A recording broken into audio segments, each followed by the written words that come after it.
తాకట్లో ఉన్న బంగారాన్ని విడిపించి ఆ రోజున మార్కెట్ ధర కట్టి మిగిలిన డబ్బును మీకు అందిస్తుంది కొమ్మూరి గోల్డ్.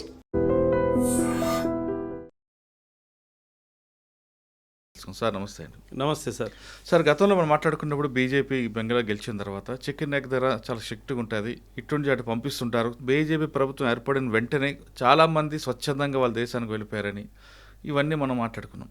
కానీ తర్వాత కాలంలో చికెన్ నెక్ దగ్గర రెండు వర్గాలకు విడిపోవడం, కొన్ని బీఎస్ఎఫ్ మీద వాళ్ళ రాళ్ళ దాడి చేయడం, ఇవన్నీ పరిణామాలు చూస్తుంటే మరొకసారి వాళ్ళ అప్పర్ హ్యాండ్ అయి ఉంటుందా, లేదు టెంపరీగా అది నడుస్తుంటుందా, ఖచ్చితంగా వాళ్ళే వాళ్ళ దేశానికి వెళ్ళిపోతుంటారా? వాళ్ళకి వాళ్ళు వెళ్ళిపోయే రకం వీళ్ళు కాదు సార్. వాళ్ళకి వాళ్ళు వెళ్ళిపోతే ఎప్పుడో వెళ్ళిపోవాలి సార్. గత ఆల్మోస్ట్ 5 దశాబ్దాలుగా వీళ్ళు బెంగాల్లో ఇదే మా ఇల్లు అని చెప్పేసి కూర్చుండిపోయారు సార్. మనం గతంలో almost 19 lakhs illegal migrants Assam రాష్ట్రంలో మాత్రమే ఉన్నారు అని చెప్పి కూడా మనకు క్లారిటీగా తెలిసిపోయింది సార్. అస్సాము బెంగాల్తో కంపేర్ చేసుకుంటే చాలా తక్కువ మంది అస్సాంలో ఉన్నారు, చాలా ఎక్కువ మంది బంగ్లాదేశీలు వెస్ట్ బెంగాల్లో ఉన్నారు అని చెప్పి నా అనుమానం సార్. మనం ఎన్నో వీడియోలు చూసాం సార్. వేల సంఖ్యల్లో ఈ ఇల్లీగల్ బంగ్లాదేశీలు మన వెస్ట్ బెంగాల్ నుంచి అస్సాం నుంచి ఇంకా తరలి తిరిగి వెళ్ళిపోతున్నారు సార్. అండ్ మీరు ఒక మాట అన్నారు సార్, అక్కడి నుంచి మళ్ళీ వస్తున్నారా?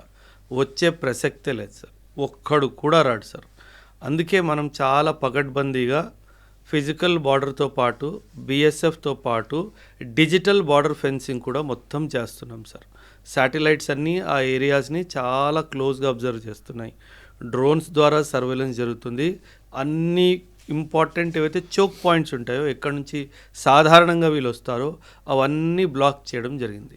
సో ఒక్కడు కూడా బంగ్లాదేశ్ నుంచి ఇప్పుడు మన దేశంలో అక్రమంగా రావడానికి అసలు సమస్య లేదు సార్. కానీ కొన్ని విజువల్స్ చూస్తుంటే వాళ్ళు రావడం, బీఎస్ఎఫ్ మీద రాళ్ళదాడి చేయడం, అంటే మరో వారికి క్రియేట్ చేసే సీన్ చూపిస్తున్నట్టున్నారు. లేదు సార్, బంగ్లాదేశ్ లేదు సార్, వార్ అయితే కుదరదు సార్. ఎందుకంటే బంగ్లాదేశ్ ఆర్థిక పరిస్థితి అస్సలు బాగాలేదు సార్. అండ్ ఈ టైంలో బంగ్లాదేశ్ కంప్లీట్గా ఐసోలేషన్ మోడ్లో ఉంది. ఒకవైపు బహుశా చైనా రావచ్చు, ఒకవైపు నుంచి పాకిస్తాన్ మద్దతుకి రావచ్చు. కానీ వార్ అయిన సందర్భంలో అటు చైనా కానీ ఇటు పాకిస్తాన్ కానీ ఎవ్వరూ రారు బంగ్లాదేశ్ సపోర్ట్కి. ఈ విషయం బంగ్లాదేశ్కి చాలా ఖచ్చితంగా అర్థమవుతుంది సార్. అందుకే బుద్ధున్న ఎవడైనా సరే, అక్కడ నేతలు ఎవరైనా ఉన్నా సరే, వాళ్ళు మన దేశంతో యుద్ధం మాత్రం ఖచ్చితంగా యుద్ధం చేయకపోయినా బంగ్లాదేశ్లో ఇప్పటికీ ఉన్న మన భారతీయుల మీద కూడా అటాకులు చేసి వాళ్ళని కూడా ఇబ్బంది పెట్టే 2-3 సంఘటనలు జరిగాయి. చెట్టు కట్టి బర్న్ చేయడం, వాళ్ళ మీద ఈ విధంగా చేయడం అంటే వాళ్ళు భారతీయులు కాదు సార్, బంగ్లాదేశ్లో నివసిస్తున్న హిందువులు సార్. సో వాళ్ళు ఇండియన్స్ కాదు, Hindus, but who are staying in Bangladesh. But yes, మనందరికీ తెలుసు మన దేశము ఆఫ్ఘనిస్తాను, పాకిస్తాను అండ్ బంగ్లాదేశ్ నుంచి మైనారిటీ కమ్యూనిటీస్ మన దేశంలోకి వచ్చి సిటిజన్షిప్ తీసుకోవచ్చు అని చెప్పి ఒక చాలా కీలకమైన నిర్ణయం 2019లో మనం తీసుకున్నాం సార్. మీకు గుర్తుంటే కనుక సిటిజన్షిప్ అమెండ్మెంట్ యాక్ట్ తీసుకురావడం జరిగింది సార్.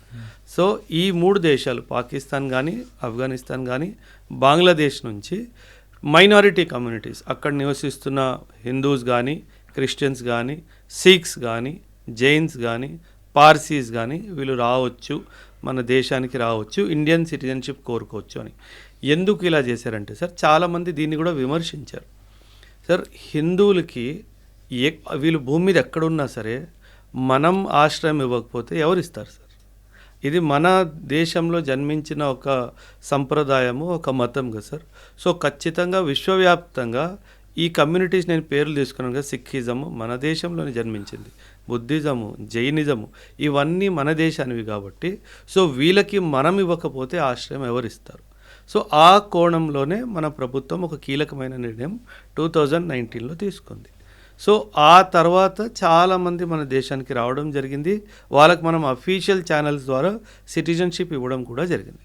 కానీ మనం ఒప్పుకోనేది ఏది కాదంటే ఖచ్చితంగా ఇల్లీగల్గా రావడం మాత్రం కుదరదు అన్న విషయం మాత్రం చాలా క్లారిటీగా మనం వీళ్ళకి చెప్పడం జరిగింది. కానీ ఇప్పుడున్న పరిస్థితుల్లో మీరు అన్నట్లుగా హిందువుల మీద బంగ్లాదేశ్లో దాడులు, దాన్ని ఎవరు అరికడతారు? మరి వాళ్ళే చేయాలి సార్. అది ఘోరంగా చెట్టు కట్టి దంపర్ణ చేయడం అనేది జరుగుతున్నాయి కదండి. అది హ్యూమన్ రైట్స్ వైలేషన్ సార్. అది ఖచ్చితంగా human rights violation sir. And United nations human rights సంబంధించిన సంస్థలు ఏవైతే ఉన్నాయో వాళ్ళు వీటిని చాలా తీవ్రంగా తిరస్కరించారు కూడాను. అండ్ రానున్న టైమ్స్లో సార్ ఎప్పుడైనా సరే ఈ హ్యూమన్ రైట్స్ సంబంధించిన సంస్థలు ఏం చేస్తాయంటే ఏ దేశమైనా వరల్డ్ బ్యాంక్ నుంచి కానీ IMF నుంచి కానీ డబ్బులు కోరుకున్నప్పుడు అప్పుడు ఇవన్నీ వాళ్ళు లెక్కెడతారు. మీ దేశంలో హ్యూమన్ రైట్స్ వైలేషన్స్ జరుగుతున్నాయి, మీరు ఏం చేయట్లేదు, మీరు హ్యూమన్ రైట్స్ విషయంలో ఏం చేస్తారో చెప్తే అప్పుడు డబ్బులు రిలీజ్ చేస్తాము అని చెప్పి కండిషన్స్ విధించడం కూడా జరుగుతుంది సార్. సో ఆ పరిస్థితిలో ఖచ్చితంగా వాళ్ళకి వాటి జరిమానా మాత్రం చెల్లించాల్సి వస్తుంది సార్. కానీ చికెన్ నెక్ ధర మీరు అన్నట్లుగా టెక్నాలజీగా మనకి ఉంటాయి అక్కడ సెక్యూరిటీ ఏర్పాటు చేయడం కానీ 100% సార్. ఇన్ఫ్యాక్ట్ మన పాకిస్తాన్ బార్డర్లో ఏ విధంగా చేస్తాం అలా చేస్తుంటారా? అది ఇన్ఫ్యాక్ట్ మేబీ ఇంకా ఎక్కువ ఎత్తులో జరుగుతుంది సార్. నార్త్ ఈస్ట్లో మనకు గుర్తుంటే సిక్కిం 1975లో మనం ఇండియాలో సిక్కింని చేర్చుకున్నాము, ఇంటిగ్రేట్ చేసుకున్నాము. ఇన్ఫ్యాక్ట్ మీరు అక్కడ మ్యాప్ చూస్తే కనుక మీరు డోక్లామ్ వ్యాలీ అని చెప్పేసి చికెన్ నెక్కి సరిగ్గా పైనే ఉంటుంది సార్. ఆ డోక్లామ్ వ్యాలీ అనేది చాలా నేరో వ్యాలీ అనమాట. ఆ వ్యాలీని వెడల్పు చేయాలన్న ఉద్దేశంతోనే 1975లో ఇందిరాగాంధీ గారు మన దేశానికి ప్రధానమంత్రిగా ఉన్నప్పుడు సిక్కింని మనం ఇంటిగ్రేట్ చేసుకోవడం జరిగింది. చాలా కూటనీతి జరిగింది సార్. ఆ సిక్కింని ఇండియాలో ఇంటిగ్రేట్ చేసుకోవడానికి అతి ముఖ్యమైన కారణము మన చికెన్ స్నెక్ని కాపాడుకోవడమే సార్. ఒకవేళ నార్త్ నుంచి చైనా గనక అటాక్ చేస్తే మనం సిక్కిం నుంచి ఒకవైపు, భూటాన్ నుంచి ఇంకోవైపు మనం కౌంటర్ అటాక్ చేయడానికి వీలవుతుంది. సో ఈ విషయం చైనాకి అర్థమవుతుంది. అందుకే 1975లో మనకి సిక్కిం మన ఇండియాలో జాయిన్ అయినప్పటికీ 2003 వరకు చైనా సిక్కింని ఇంటీగ్రల్ పార్ట్ ఆఫ్ ఇండియాలా భావించలేదు. ఫైనలీ 2003లో ఇది జరిగింది. మీరు డోక్లా గురించి మాట్లాడారు కాబట్టి అవును సార్, చాలా మంది మిమ్మల్ని మీ ఇంటర్వ్యూలో అడుగుతున్నారు. పాకిస్తాన్ బార్డర్లో LOC ఆ ఏరియాలో వెపన్స్తో ఉంటాం, కానీ చైనా బార్డర్లో మన దగ్గర ఎందుకు వెపన్స్ ఉంటాం? LOCకి LACకి డిఫరెంట్ ఏంటి? లైన్ ఆఫ్ కంట్రోల్ అంటే సార్ ఎప్పుడైనా ఇది ఒక మిలిటరీ హెల్డ్ లైన్ సార్.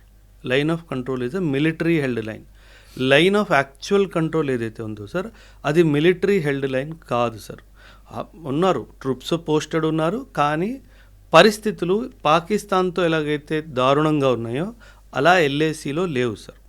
1962లో మనకి చిన్న యుద్ధం ఏదైతే జరిగిందో చైనాతో, ఆ తర్వాత మనం ఒప్పందంకి వచ్చింది ఏంటంటే ఆయుధాలతో మనం బార్డర్ వైపుకి వెళ్ళకూడదు, ఈ ఒక్కవేళ గొడవ జరిగినా సరే మనం ఫైర్ వెపన్స్ని వాడకూడదు, సో దట్ వార్ ఎస్కలేట్ అవ్వకుండా చూసుకోవడానికి.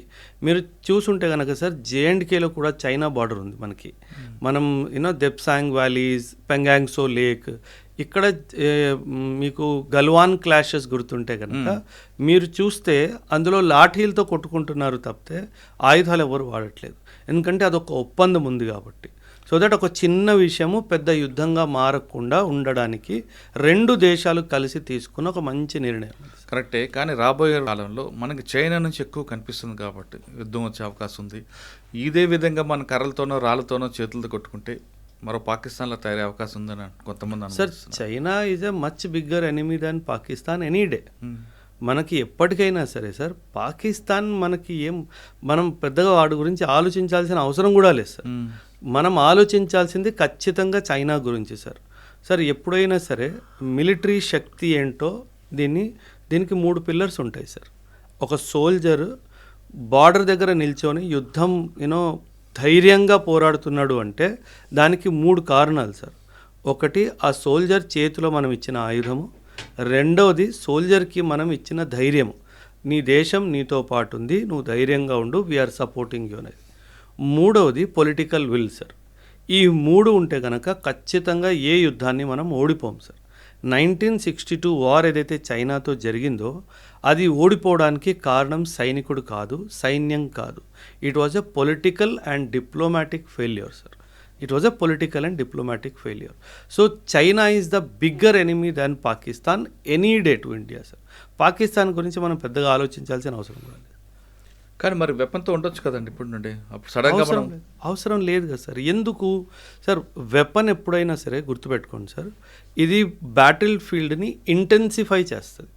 మన ఉద్దేశం యుద్ధం చేయడం కాదు కదా సార్. ఏ దేశమైనా సరే యుద్ధం కాకుండా మాటలతో, డిప్లొమసీతో ఒక పీస్ని ఎస్టాబ్లిష్ చేయడానికే ప్రయత్నిస్తుంది. సో ఒకవేళ ఆయుధాలు లేకుండా సార్ ఇప్పుడు 1962 2026 60 సంవత్సరాల పైన అయిపోయింది కదా సార్, ఏ యుద్ధం జరగలేదు కదా sir. So it is in a way మంచిదే కదా సార్. అవును. సో అది మనకి మంచి తీసుకొచ్చింది కానీ చెడు తీసుకురాలేదు కదా. So it is working well for us.